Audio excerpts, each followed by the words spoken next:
याचक हैं स्वर्गीय श्रीमती शांता देवी, श्री तेजपाल तलाटी, श्री सुरेंद्र, श्रीमती डिम्पल तलाटी, श्रिया, मेहुल, दक्ष एवं समस्त तलाटी परिवार।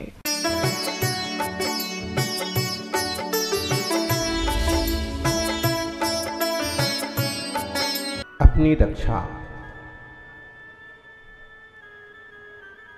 तू खुद ही कर सकता है।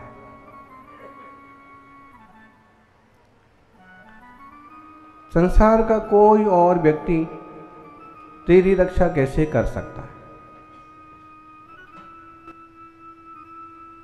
इसलिए अपने परिणामों की रक्षा करो।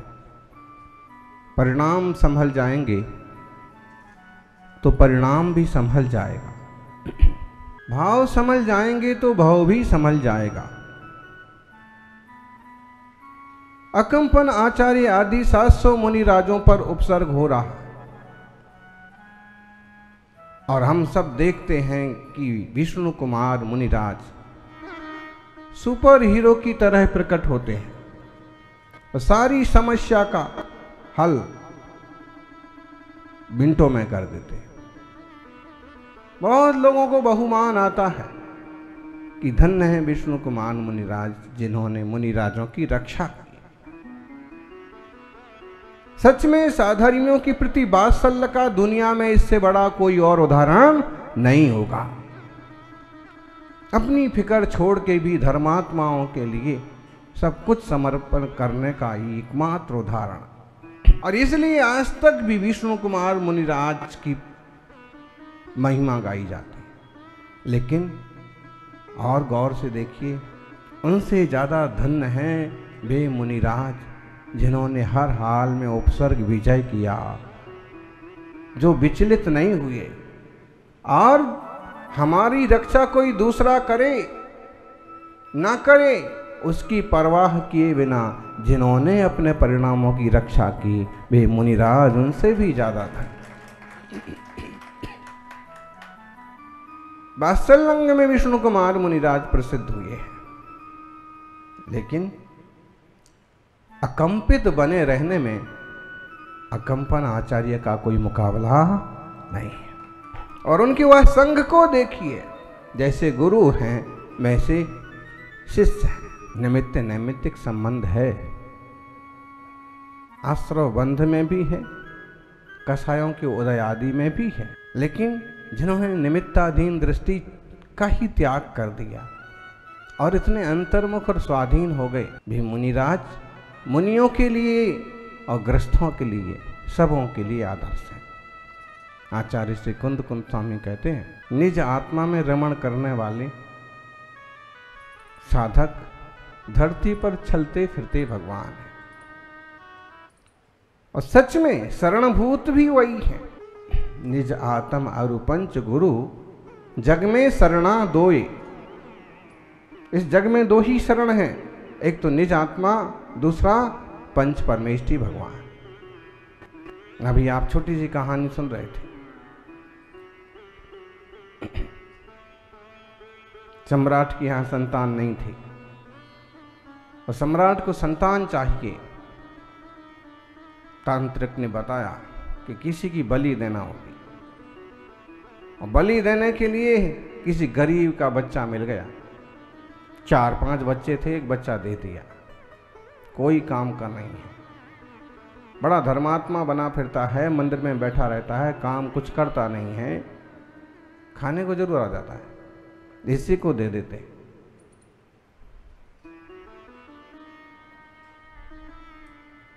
धर्म कब काम आता है, गुरु कब काम आते हैं, ये इस कहानी में बताया।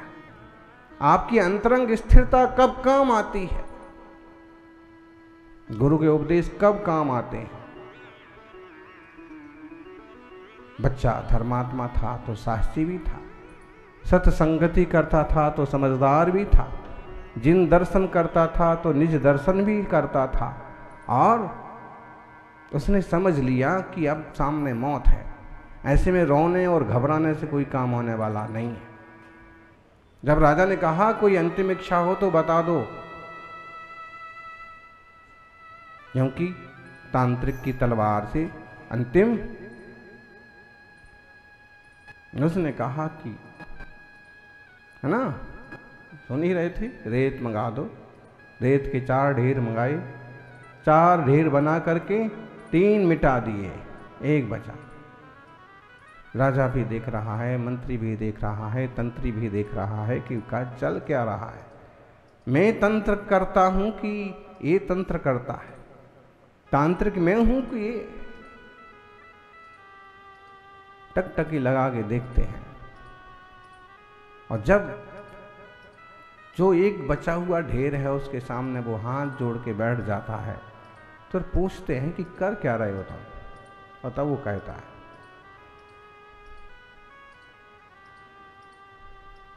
कर क्या रहे हो? तुमने 3 ढेर क्यों मिटा दिए, बनाए क्यों और मिटा क्यों दिए, और अब क्या कर रहे हो? उसने कहा कि मैंने प्रैक्टिकल किया है।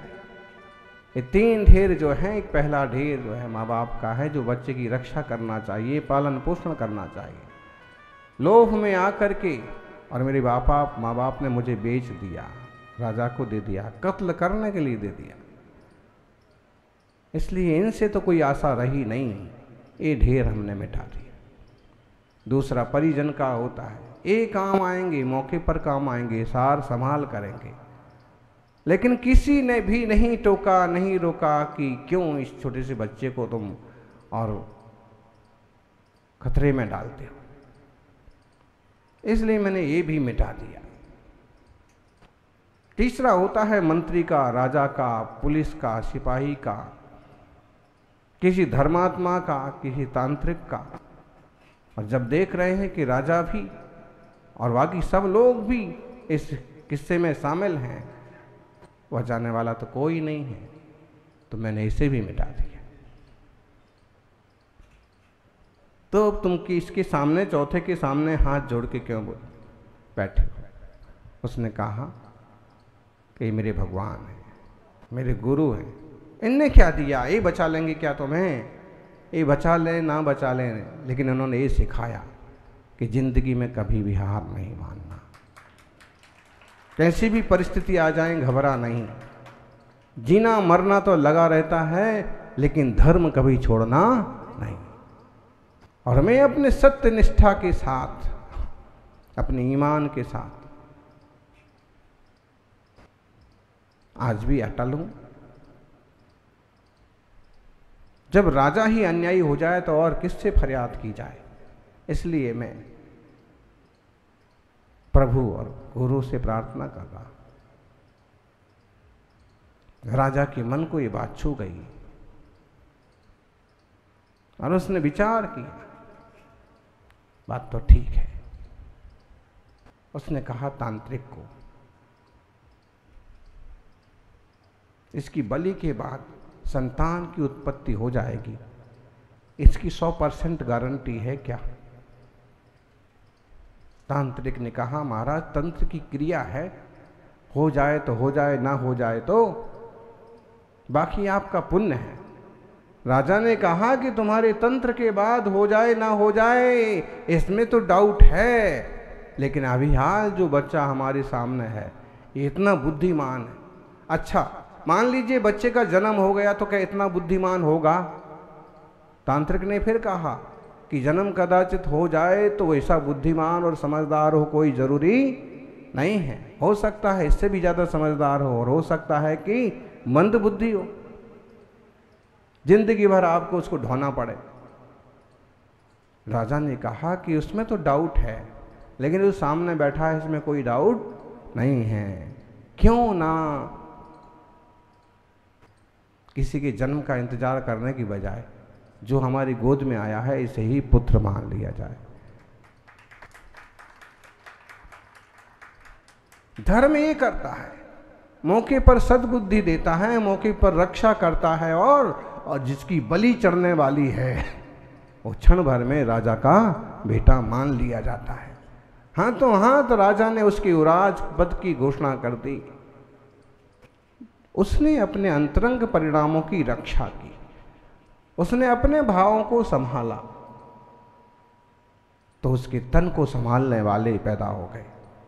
पहले आप खुद तो स्थिर बने, खुद तो उपक्रम करें, कौन सहयोगी बनेगा, कौन आएगा, कौन जुड़ेगा, उसकी परवाह मत करिए। आप जब नेतृत्व वाले हैं, आप जब आगे हैं, तो आप जब उस प्रसंग में हैं तो आप आगे आइए, बाकी चीजें सब आपो आप होती चली जाएंगी। सौभाग्यशालियों, जीव परिणाम हेतु समयसार जी की गाथाएं हैं 80, 81, 82 नंबर की। जीव परिणाम हेतु, जीव परिणाम हेतु कम्मत्तम पुग्गला परिणमन्ति, पुग्गल कम्मनिमित्तम तहेव जीवो विपरिणमति, नभिकुब्बधिकम गुणे। 3 गाथाएं। नभिकुब्बधिकम गुणे जीवो कमम तहेव जीव गुणे, अन्नोणनिमित्तेन धू परिणामं जाणधोन्नम्पि, एधेन कारणेन दो कत्ता आदासेन भावेन, पुग्गलकं कयाणं न दुकत्ता सब्भावाणम्।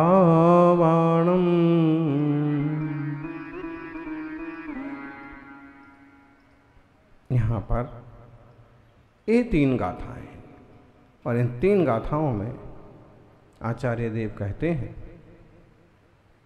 जीव परिणाम हेतुम कम्मत्तम पुग्गला परिणमन्ति। जिस प्रकार पुद्गल जीव के परिणाम के निमित्त से कर्म रूप परिणमन करते हैं, उसी प्रकार जीव भी पुद्गल कर्म के निमित्त से कर्म रूप परिणमित होते हैं। निमित्त नैमित्तिक संबंध है।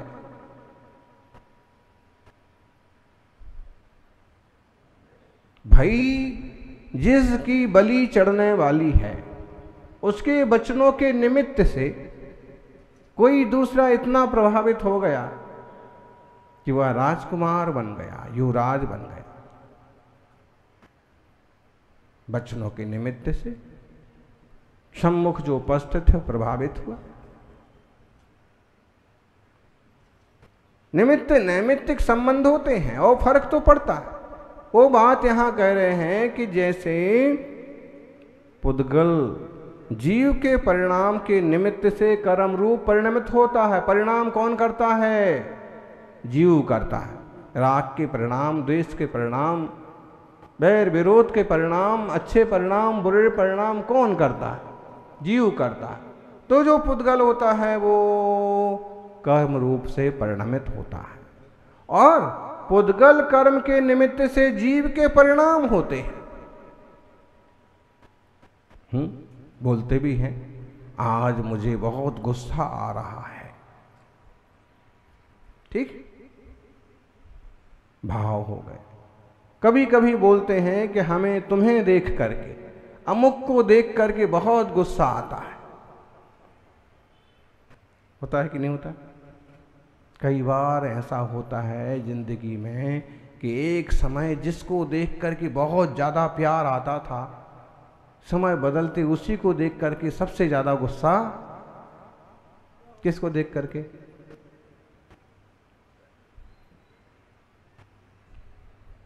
जिसका इंतजार किया करते थे, अब उपलब्ध उपस्थित ना हो, इस तरह का विचार किया करते। जीव के परिणाम जब द्वेषाविष्ट परिणाम होते हैं, नफरत के परिणाम होते हैं, तो इस तरह का माहौल बनता है। अमुक नहीं होना, अमुक नहीं चाहिए। राग होता है तो उसके बिना काम नहीं होगा। राग और द्वेष और मोह के जो परिणाम हैं, ये आश्रव बंध करने वाले हैं। जीव परिणाम करता है, नए नए पुद्गल का आश्रव बंध होता जाता है। जीव परिणाम हेतु कम्मत्तम पुग्गला परिणमन्ति। जीव परिणामों को आश्रय करके पुद्गल कर्म कर्म रूप से परिणमित होता है पुद्गल द्रव्य।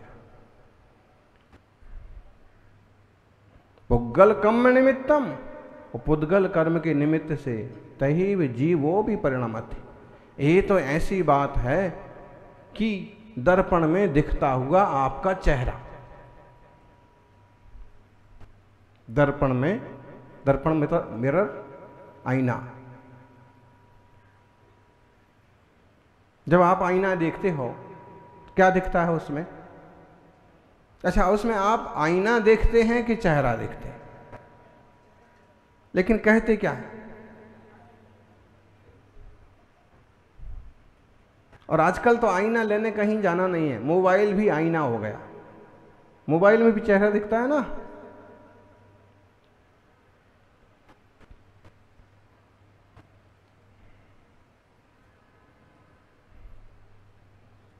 दर्पण में, आईने में आप आईना देखते हैं कि चेहरा देखते हैं?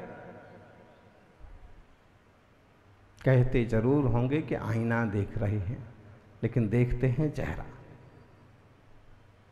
चेहरे में भी क्या देखते हैं? अपना रूप निहारते हैं, कैसे दिख रहा हूं। और आप आईने के सामने बैठ करके जैसे जैसे एक्शन करते हैं, आईने में दिखने वाला, क्या समझे? यानी आईने में दिखने वाला आदमी कौन है? आईने में जो दिख रहा है वो कौन है?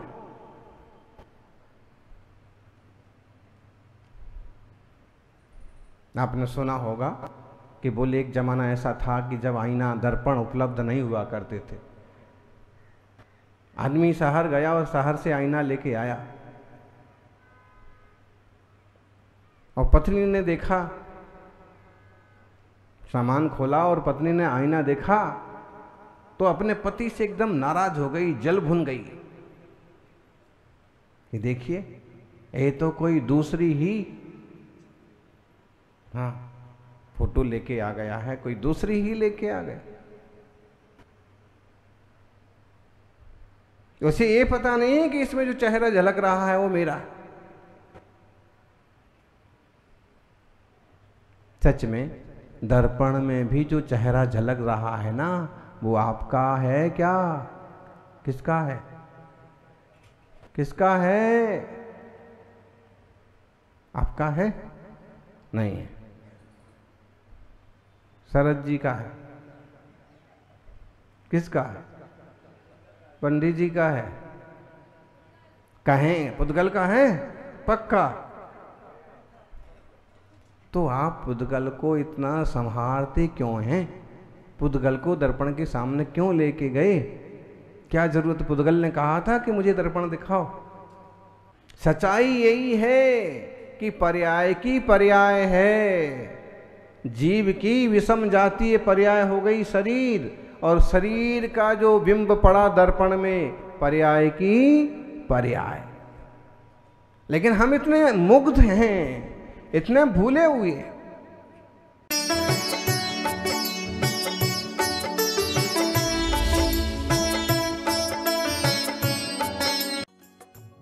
इस कार्यक्रम के पुण्यार्चक थे स्वर्गीय श्रीमती शांता देवी, श्री तेजपाल तलाटी, श्री सुरेंद्र, श्रीमती डिम्पल तलाटी, श्रिया, मेहुल, दक्ष एवं समस्त तलाटी परिवार।